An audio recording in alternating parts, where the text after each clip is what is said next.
cherchez une école de référence pour une double formation universitaire et professionnelle de qualité? Voici l'opportunité à ne pas rater. L'École supérieure d'administration, d'économie, de journalisme et des métiers de l'audiovisuel ESAE vous offre des programmes d'enseignement en licence et en master orientés vers l'emploi qui font d'elle une référence à travers les filières de l'administration générale et territoriale, l'administration du travail et de la sécurité sociale, droit, diplomatie et relations internationales, administration hospitalière, universitaire et intendance, journalisme et métiers de l'audiovisuel et toutes les filières des sciences de gestion. Une seule adresse, www.esae.bj.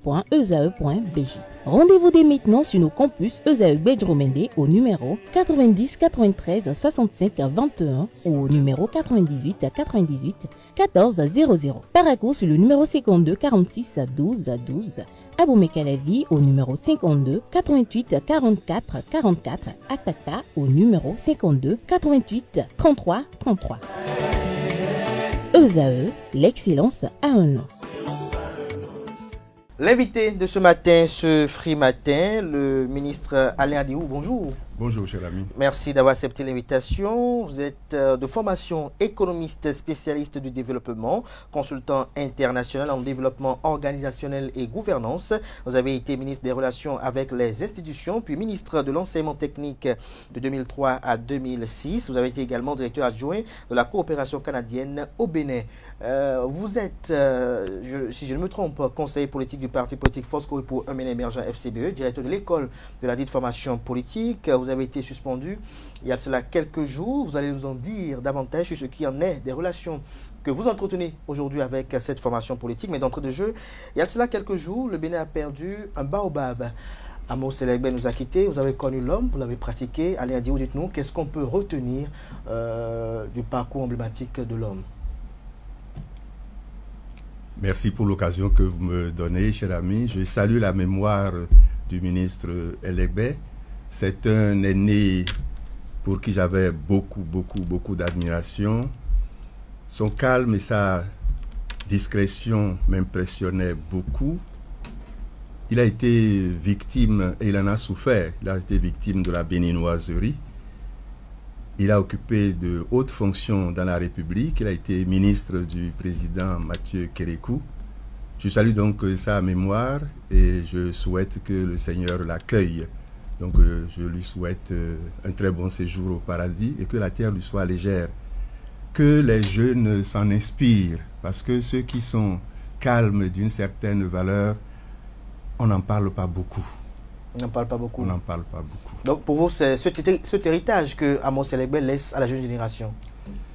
Cet héritage, oui, mais je soulignerai cet héritage d'incompris. Quand quelqu'un est incompris et attaqué, il faut que les jeunes cherchent à creuser pour savoir ce qui se passe. C'était un homme de valeur, de conviction, qui ne négociait pas grand-chose.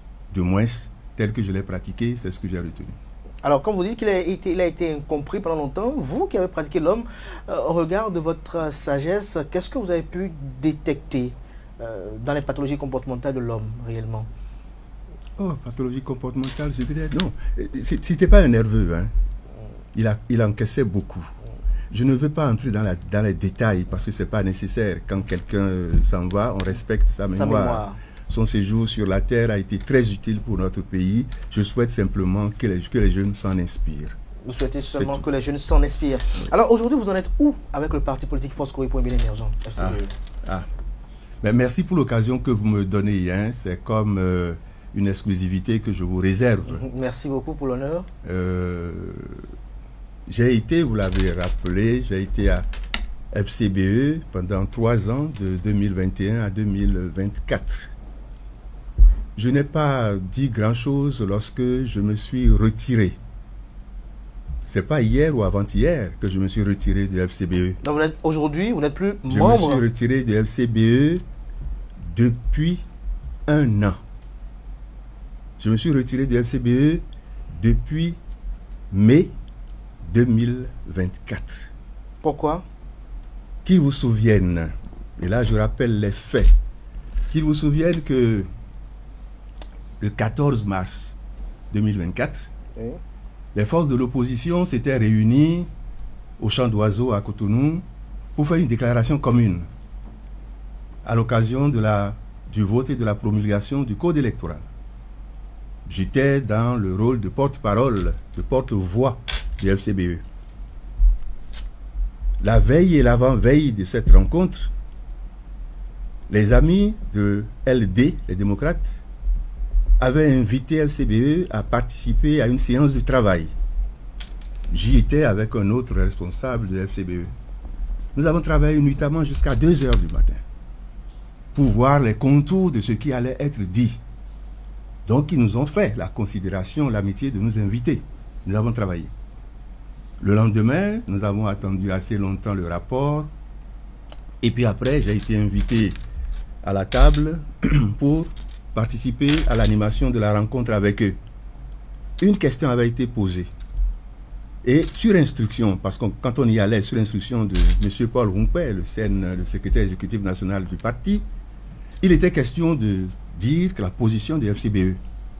Donc j'ai répondu là à la question et j'ai affirmé haut et fort, de façon très officielle, que FCBE, parti politique de l'opposition, j'allais dire, si je veux être moins gentil, j'allais dire se réclamant de l'opposition. Pourquoi ce réclamant? Donc, parti FCBE de l'opposition a 6 maires. C'était ma déclaration, 6 maires. Et que si ce parti apportait les 6 maires en complément des 28 députés pour le parrainage, l'opposition serait suffisamment rassurée pour conduire une candidature efficace à la présidentielle de 2026. Ça avait fait toller.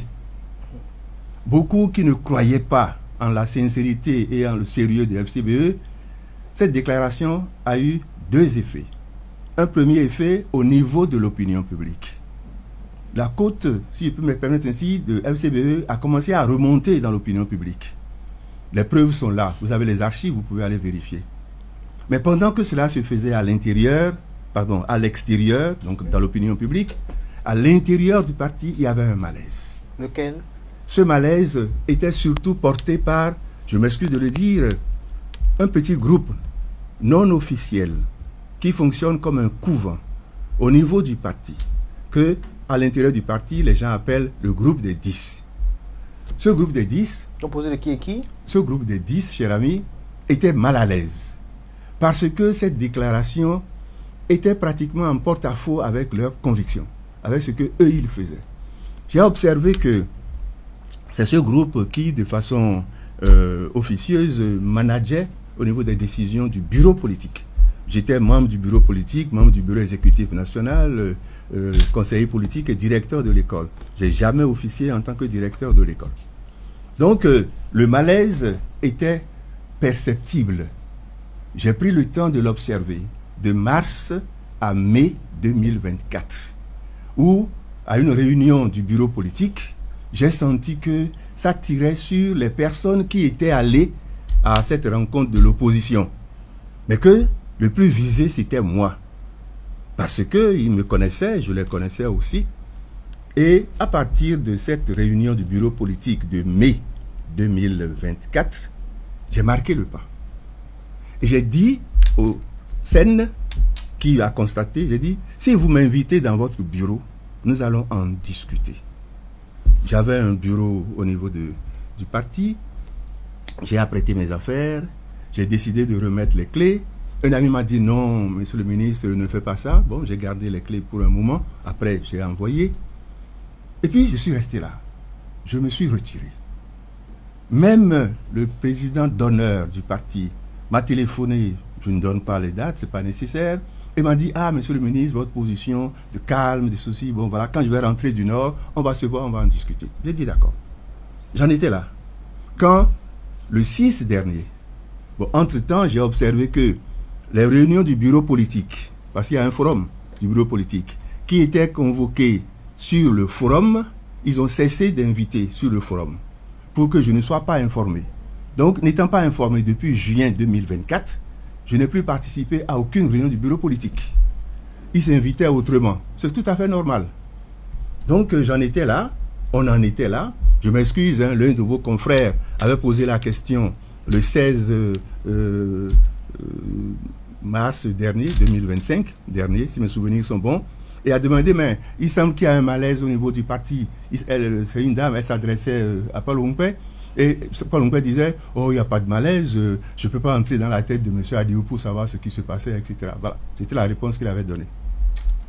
Donc, on en était là quand le 6 dernier, donc il y a quelques jours, je reçois à la maison quelqu'un que je n'ai pas vu, c'est l'une de mes assistantes qui a reçu le papier, et j'ai reçu un papier sur lequel on dit vu, eh bien, le camarade Adiou Alain est suspendu provisoirement, etc. pour faute importante. Faute grave. Non, faute importante. Ok. Voilà, j'ai le papier.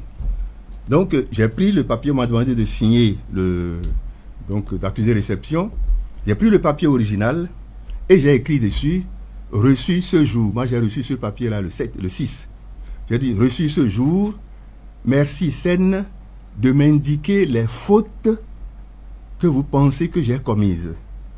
Lorsque vous l'aurez fait, que cela me convaincra, je signerai. Et j'ai retourné ce papier. J'ai attendu, c'était mardi dernier, hein, le 6. Nous sommes le 13 aujourd'hui. J'ai attendu 4 jours. Entre-temps, j'ai apprêté ma lettre de démission. Et hier lundi, n'ayant rien reçu, j'ai décidé d'envoyer maintenant ma lettre de démission. Je l'ai envoyée en bonne et due forme. Et eux aussi, Paul Rumper en tête, ils ont refusé d'accuser réception. Mais mon envoyé m'a retourné et est revenu avec le papier. Je l'ai scanné et je l'ai balancé sur tous les forats FCBE où j'étais, pour montrer aux uns aux autres que je suis parti. J'ai balancé et je me suis retiré de ces forats-là. La lettre, ils l'ont lue, ma lettre de démission, ils ne l'ont pas signée, c'est leur droit le plus absolu, autour de 11 heures. Et à 13 heures, légèrement passé, ils ont commencé à envoyer des articles mensongers partout dans les journaux. Voilà comment ça s'est passé. Ça, c'est les faits. D'accord? Si vous avez des questions, vous les posez avant que je ne continue. Oui, des questions très rapidement. Vous avez dit FCBE se réclamant de l'opposition. Pourquoi vous dites se réclamant de l'opposition? Bon, écoutez, c'est un style de langage. Hein, et, ils se disent de l'opposition. Je voudrais bien croire qu'ils sont de l'opposition. Parce que le vrai problème, pas de l'opposition. Parce que le vrai problème, il est là. Écoutez-moi, oui. C'est pas moi, je suis de l'opposition. Adiou Alain, je ne suis pas contre Patrice Talon, la personne, ça ne me dit rien. C'est un citoyen. Il est dans une fonction aujourd'hui que je respecte. Mais je suis contre son régime. Pourquoi? Parce qu'il met l'accent sur le bien argent. Et moi, je mets l'accent sur la valeur humaine, l'homme. C'est la grande différence. D'accord? Donc, je suis opposé au régime de Patrice Talon. Je m'en réclame. Tout le monde le sait. Mais j'ai dit, oui. Excusez-moi, il y a une différence entre faire sérieux et être sérieux. D'accord? Il y en a qui voudraient bien paraître sérieux, mais qui ne le sont pas. Ah bon. Je ne vais pas plus loin, sauf si vous exigez que je parle. Non, on est là pour vous écouter ce matin. Vous avez parlé d'un groupe de 10. Il est composé de qui, ce groupe de 10? Je ne suis pas venu pour en parler. J'ai dit ce que j'ai connu, ce que j'ai vécu. Et je l'ai rendu public, c'est dans la lettre. Dans la lettre, cette lettre-là est rendue publique. Vous l'avez reçue, la lettre. Il suffit de la lire et d'aller leur poser la question. Dans les statuts, il n'y a pas ce groupe de 10, ça n'existe pas. Mais dans les faits, il y a un tel groupe de 10. Qui influence tout. Qui régionne tout. Ceux qui m'écoutent, qui sont du FCBE, savent ce que je suis en train de dire. Mais est-ce que, pourquoi à un moment donné, vous n'avez pas décidé d'aller échanger personnellement avec le secrétaire exécutif national de votre formation politique? Je lui ai demandé à une réunion autour de mai 2024 que dès qu'il va me convoquer, m'inviter dans son bureau, que je viendrai pour qu'on en discute. C'est beaucoup d'honneur que je lui ai rendu, que je lui ai fait. Et ça n'a pas été fait? À la limite, pour respecter la hiérarchie, parce que c'est lui le numéro 1 du parti. Mais il n'a pas saisi l'occasion. Il a préféré faire sérieux plutôt que être sérieux. Mais lorsque vous avez demandé cette audience-là et que vous n'avez pas obtenu gain de cause, est-ce que vous n'en avez pas parlé à des camarades? Bien sûr, bien sûr. Mais qu'est-ce qu'ils ont dit? Quand j'ai dit que je me suis retiré discrètement, je ne suis pas resté sans garder le contact. Je ne vais donner aucun nom pour ne déranger personne dans ses intérêts. Mais j'ai gardé le contact jusqu'en février dernier. Jusqu'en février dernier. Et quand en février dernier, j'ai eu l'occasion de rencontrer la personne en question, j'ai dit, mais non, toi, ce que tu as fait, c'est pas bien, c'est presque de la trahison. C'est ce que je lui ai dit. Il a dit, ah, j'ai dit oui. Tu t'es fâché jusqu'à ce niveau-là? J'ai dit oui. D'accord? Donc j'ai gardé le contact jusqu'en février. Il y a même un ami qui est venu de l'extérieur, qui connaît ma position. L'opposition modérée, un genre de troisième voie, pour permettre à FCBE d'être un véritable parti incontournable dans ce pays. C'est une chance qu'ils ont ratée. D'accord? Et ce monsieur est venu, nous avons discuté, nous nous sommes convaincus à nouveau, je ne vais pas donner des noms, oui. Nous nous sommes convaincus à nouveau, et il m'a demandé, est-ce qu'il peut? J'ai dit, mais va voir Paul Rompouet, va rediscuter avec lui de cette opportunité-là. Il est allé le voir, ils ont discuté, il a vu de ma part, et Paul Rompouet lui a dit, c'est de la part du ministre Adiou, oui. On discutait vraiment de ça, il portait la même conviction que moi, etc. Ils se sont vus. Le monsieur est venu m'en parler à nouveau. Et ce qui a plu aux scènes, c'est oui, je vous connais, c'est bien, etc. Rejoignez-nous. Rejoignez-nous à FCBE. On va commencer à vous associer à nos rencontres, à nos réunions. Le monsieur était allé à leur réunion qui a eu lieu dans le zoo la dernière fois au bureau exécutif national. Il m'a informé. Je lui ai dit, mais allez-y, vas-y, il n'y a pas de problème pour ça. Il est parti. D'accord? Donc j'ai dit, il y a une différence entre faire sérieux et être sérieux. Est-ce que vous ne soupçonnez pas des agissements que vous avez eu à avoir qui fondent cette posture également mais quand j'ai demandé, de vos pairs? Quand j'ai demandé à Rompouet de me dire, c'est par écrit, j'ai dit, vous m'accusez ou vous cherchez à m'accuser de fautes commises, indiquez-les-moi. C'est aussi simple que ça. Est-ce que le délai que vous avez donné n'est pas assez court? Je n'ai pas donné de délai. Moi, je n'ai pas donné de délai. J'ai dit, j'ai observé du 6 dernier jusqu'au 12 hier. 6 jours. D'accord? Il n'y a pas eu de précision. Or, il a dit dedans que cette décision-là de suspension provisoire sera publiée partout, besoin sera, etc. C'est la formule, c'est classique. C'est une suspension provisoire. C'est classique. Oui. D'accord? Mais puisque moi, j'avais gardé position de ne pas les déranger, l'image du FCBE, à la limite, ça m'importe peu. J'étais là pour aider à corriger, pour faire remonter dans l'opinion publique, etc. Quand j'ai observé du 6 au 12 que le monsieur n'a pas été en capacité de m'indiquer par écrit les fautes qu'il appelle fautes commises, ah non, je suis politique et je suis responsable, je suis professeur d'université. D'accord? Alors j'ai dit non, ça suffit, maintenant j'arrête tout. J'attendais depuis 1 an. C'est pas respect, hein? Par respect et par respect de mes propres convictions. Durant ces 1 an, voilà. Quel a été votre activisme politique? Quelles sont vos relations avec les démocrates et avec Mboni Yahi? D'accord. D'abord, vous m'avez invité. J'ai décliné l'offre. Tout à fait. Dans cette période-là. Plusieurs fois, oui. J'ai dit que je m'interdisais de porter la parole, la voix du FCBE. Si vous vous rappelez. J'ai été appelé sur d'autres plateaux. J'ai dit non. Par amitié et par respect. Et quand ils ne l'ont pas fait, je dis, bon, maintenant, ça suffit. Parce que moi, je me suis interdit de parler. Ça ne veut pas dire que je n'avais pas des choses à dire. Je suis un homme politique. Mon capital de confiance et de crédibilité, ce n'est pas FCBE qui l'a fabriqué. C'est les douleurs que j'ai commises, pardon, que j'ai vécues, moi. C'est le travail que j'ai fait aux côtés du général Mathieu Kérékou. C'est l'apprentissage de l'homme politique. Personne ne peut, sauf les jeunes, hein, les jeunes qui ont à peine 20 ans, ne connaissent pas Adi Oualin. Le sacrifice que Adi Oualin a fait pour la République, la lépi, les salissures, etc. D'accord? Ce n'est pas mon comportement et mon refus de prostitution, de mon être, que j'ai une certaine crédibilité, que je conserve. Je suis allé donner ça presque gratuitement à FCBE. Les amis qui me connaissent, et là je leur demande pardon aujourd'hui, mais ils ont dit, mais qu'est-ce que Alain va chercher là-bas? Là, récemment, c'est une dame que je respecte beaucoup, que j'ai vue dans le Nord. Elle n'a même pas soupçonné parce qu'elle n'était pas au pays. On parlait avec d'autres responsables. Et on dit, mais attends, qu'est-ce que j'entends là, Alain? Paul Rompouet? J'ai dit oui, mais elle a souri. Elle a même ri.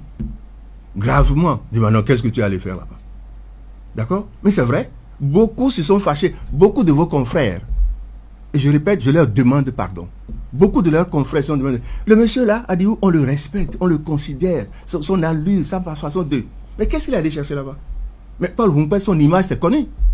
C'est une image sale. Non. Si. On va pas verser dans... Si. Maintenant, il n'a qu'à chercher à m'attaquer. Parce que quand tu dis, quand tu es responsable de parti, tu insinues que telle personne a commis des fautes importantes.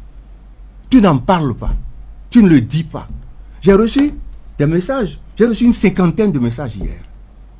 Quand j'ai balancé ma démission sur les forats FCBE, j'ai reçu une 20aine de coups de fil de responsables et de militants du parti.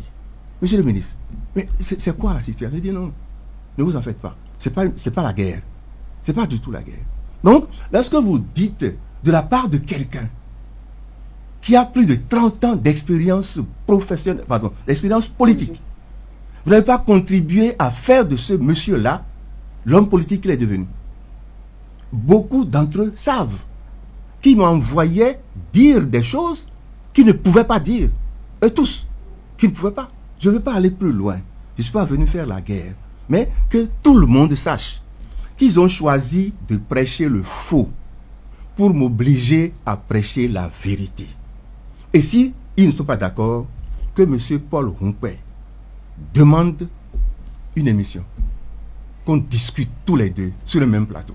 Lui, je ne dis pas quelqu'un d'autre. Vous n'en êtes pas arrivé là au regard de ce qui vous a unis par le passé. Moi, personnellement, je n'en ai pas besoin. Parce que c'est trop d'honneur que je ferai à M. Paul Humpé. Il n'a qu'à continuer à construire patiemment son image dégradée dans l'opinion publique. Pas image dégradée. Je ne suis pas là pour... Non, oui, c'est mon opinion. Oui. Je ne suis pas là pour ça.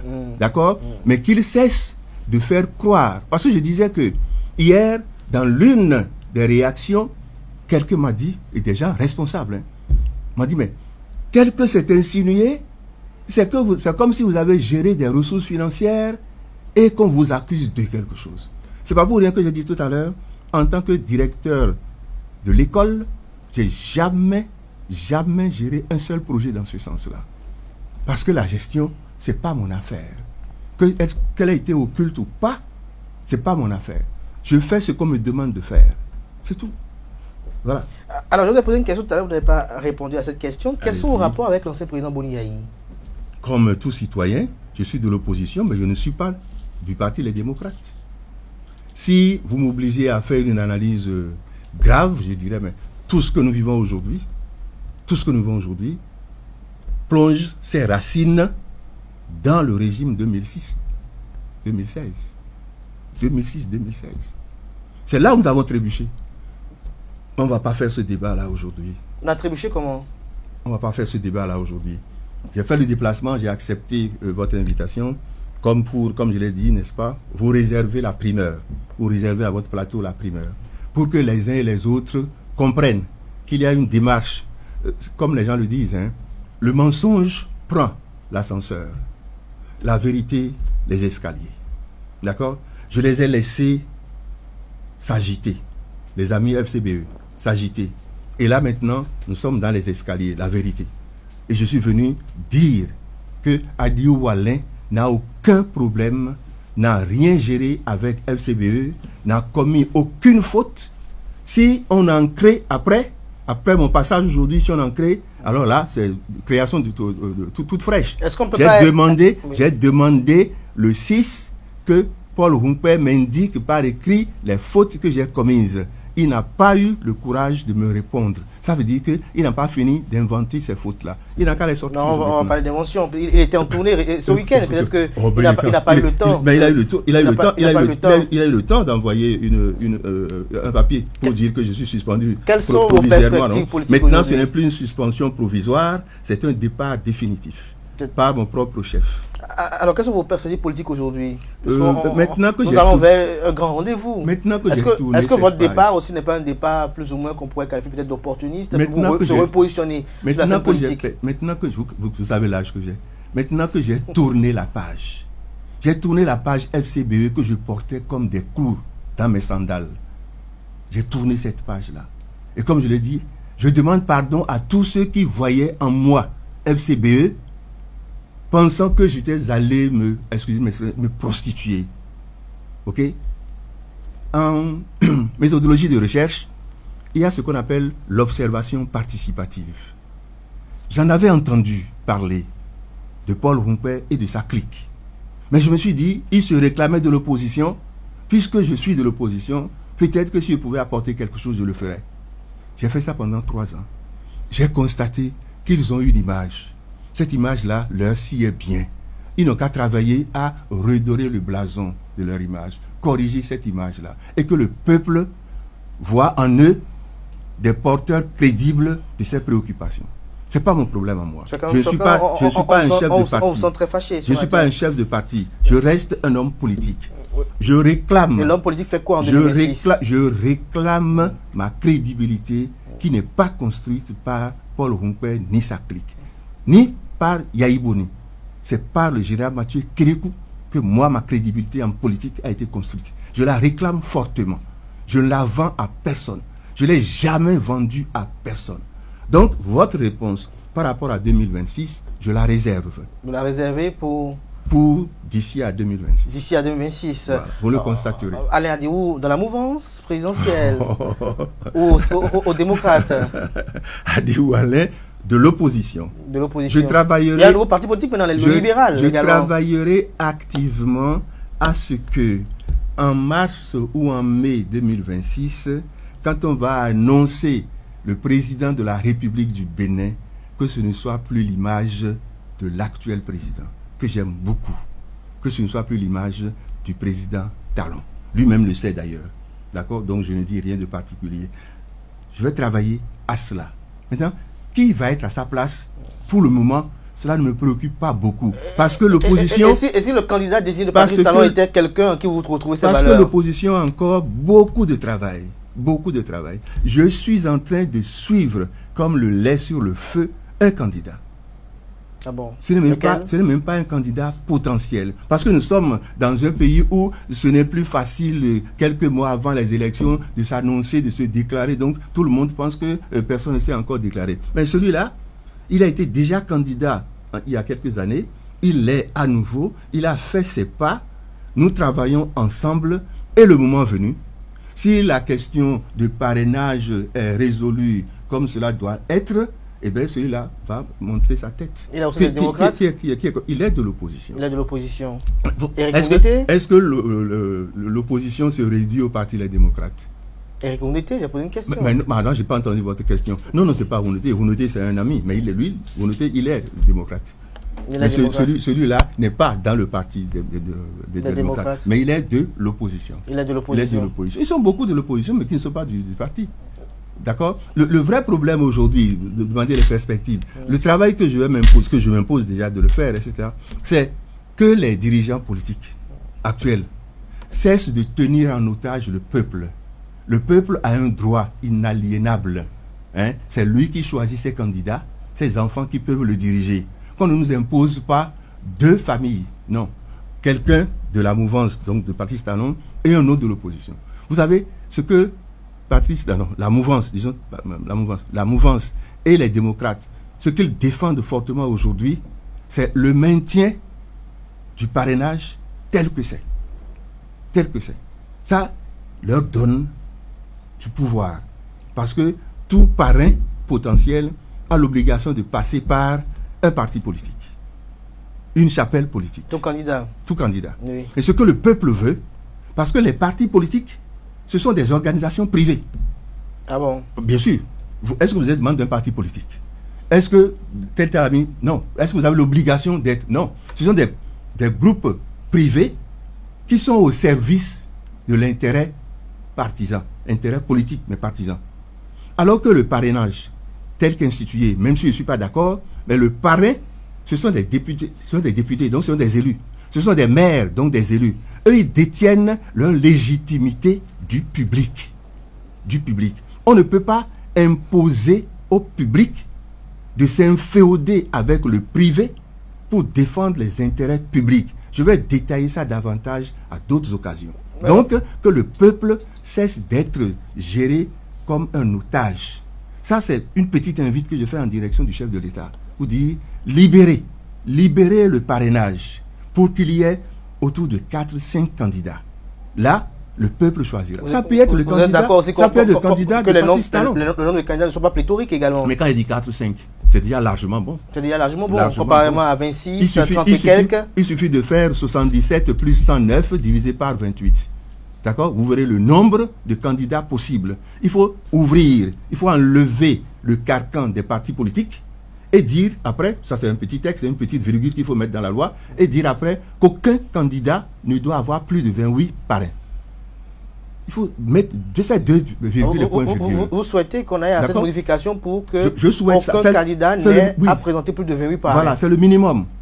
Premièrement, qu'on dissocie le lien qu'il y a, la relation d'obligation qu'il y a entre les partis politiques et les parrains. D'accord? Qu'on libère le parrainage. Parce que c'est un droit... Lorsqu'un parti politique a plus que 28 parrains, qu'est-ce qu'il fait des autres parrains? Non, je dis, premièrement, qu'on dissocie ça. Deuxièmement, qu'on dise qu'aucun candidat ne doit avoir plus de 28 parrains. D'accord? Si on dit ça, vous verrez que nous aurons 77 maires parrains potentiels, 109 députés parrains potentiels. Vous faites l'addition, vous divisez par 28 et vous aurez le nombre exact de candidats que notre pays aura en 2026. Si le président de la République fait ça, il va redorer toute son image dans l'opinion publique. Parce que au niveau des réalisations physiques, on lui concède que beaucoup de choses ont été faites. Mais au niveau des réalisations immatérielles, la démocratie, beaucoup de blessures, qu'il a reconnu lui-même à l'occasion de la conférence de presse qu'il a faite lorsque le président Macron était là. La démocratie béninoise a été un peu blessée. Qu'il corrige ça. Il s'en va progressivement sortir du jeu politique. Qu'il corrige ça. Et il verra comment son souhait d'être porté en apothéose sera rempli. Justement, pour finir cette question-là, lorsque vous demandez à ce qu'un candidat ne présente pas plus que 28 parrains, lorsque le parti politique dispose de 52 parrains par exemple, et que la loi spécifie qu'il ne doit pas en proposer plus de 28, alors le surplus, il en fait quoi? Le parti politique, je vois un autre candidat, il lui délivre ça, c'est ça? Avant que les Béninois élus ne soient députés ou maires, ils sont membres de partis politiques. D'accord? Oui. Mais une fois qu'ils sont devenus des élus, ils sont au service de la nation. D'accord? Il faut relativiser leur appartenance politique partisane par rapport au poids du pays, au poids de la nation qu'ils portent. Un député n'est pas un député de son parti.